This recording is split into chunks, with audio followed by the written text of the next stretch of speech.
Hey, Jon and Casey, thank you very much for sharing your story with us today.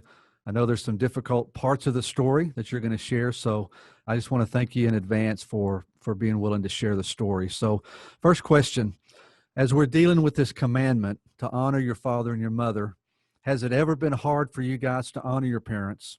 And if so, explain why.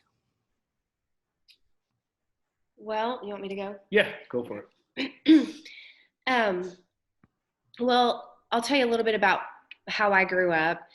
My mom was diagnosed manic depressive and schizoaffective. So, very early on, she began to just kind of withdraw. And so we had very reversed roles in our house. I became the mother and she was the child. And so basically, I raised my siblings. I was sort of their mother figure. And my parents actually divorced by the time I was 7. So we were home alone quite a bit with her. And so I ended up just taking that mother role and taking care of my kids or my mom's kids, it. my siblings. And so that started very early on for me, even getting them up, getting them ready for school. And then eventually she remarried a few times, and there were some things that ended up happening. I was sexually abused at one point by a stepdad. And so by the time I was in high school, my mom actually went into the mental hospital, and she was hospitalized for about 4 years, so almost my whole high school. And I ended up moving in with my dad and my stepmom, and it was a little bit more uh, normal in the sense that they were both there, and we had parents in the home, but we did have difficulty in that, just that transition. And as far as my relationship with my stepmom, that was really rough too. So, Okay. So how did you, I guess, how did you honor your mom in that sense, so, going through all that? um, so one of the things that that comes to me right off when you say that about honoring is the scripture says that you honor your mother and father that things may go well with you. And so for me, when I got saved, I really had to take a look at what that meant for me, and try to ask God, like, hey, how does this work in this dysfunction? And so for me personally, one of the first things that I did was with my stepmom, for example. The Lord told me to write her a letter. And so I wrote her a letter, and I basically just in that letter, I just told her that I was sorry for everything that I had ever done. And I just took responsibility for my actions and my part in the relationship. And it was just kind of interesting, full circle. She never said anything to me. Jon and I have been married 20 years. This past year, she actually called me and told me that she found that letter, and she was crying and told me how much it meant to her to reread that letter again and to see the life that Jon and I have lived, honoring them. And so it's been a process for sure. Hmm. That's a great story. Well, this may be, Jon, this may be your answer. I'm not sure, but knowing that it is important as a follower of Christ to honor your parents, what has brought you to the place? Because I know you have a story as well. What brought you to the place of being able to honor your mother? So a lot like Casey, grew up really rough. My mom was in and out of prison, and my mom was a alcoholic and a drug addict, and spent the last. She recently passed, but she had spent several years on the streets. She had gotten downwards into heroin.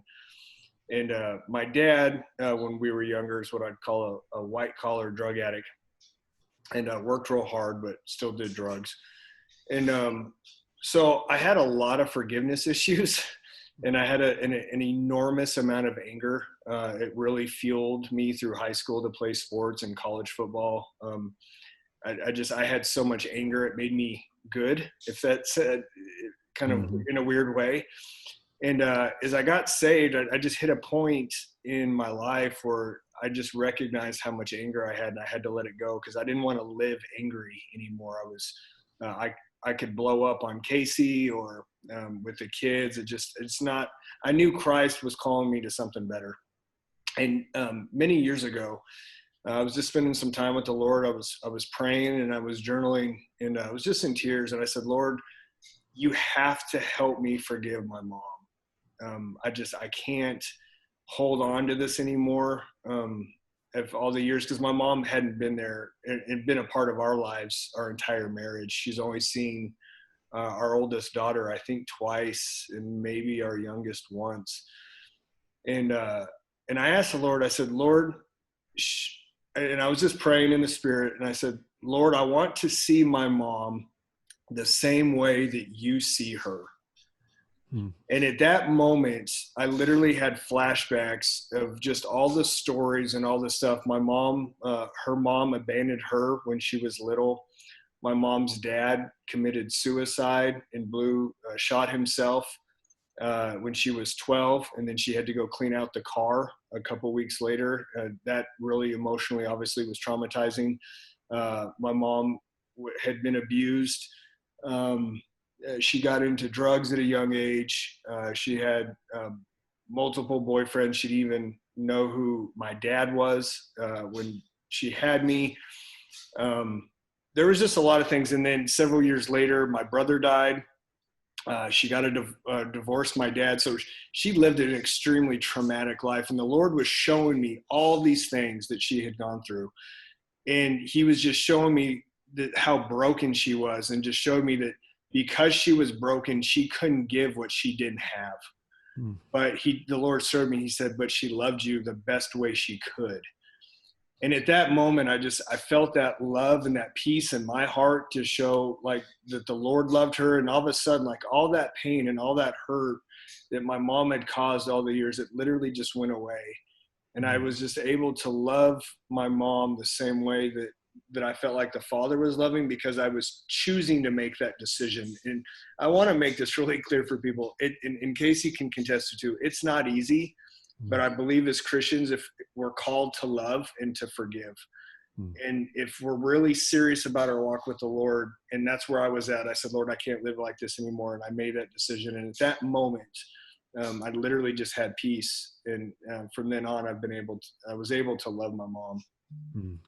Man, thank you for sharing those stories. One last question for you. What would you share with someone else who has a similar story to yours? Well, what comes to my mind when you ask that question is that God is a restorer and he's a healer.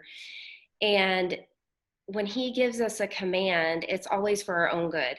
And I think a lot of times we think of that word honor and we think somebody has to earn that from me.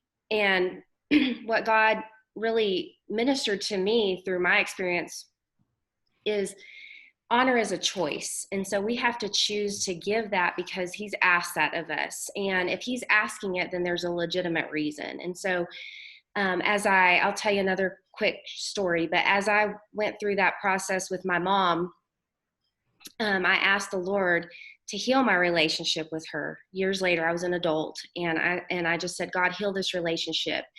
And my mom, she got the healthiest she was ever going to get on this side of heaven. She was on the right medication, but she was ill for about 8 years, and I ended up taking care of her. And I can honestly say that from the time that she got sick and I began to take care of her, God did so many miracles in that time. And we really did have the best relationship that we could have ever had. And that was because I chose to honor her and because I chose to allow God to work and to trust that what he said was for a reason. It was for my good. And so that would be my best advice I could give. Okay, well, great. Well, God bless you guys. Thank you for taking the time, sharing your story with us. God bless. Thank you.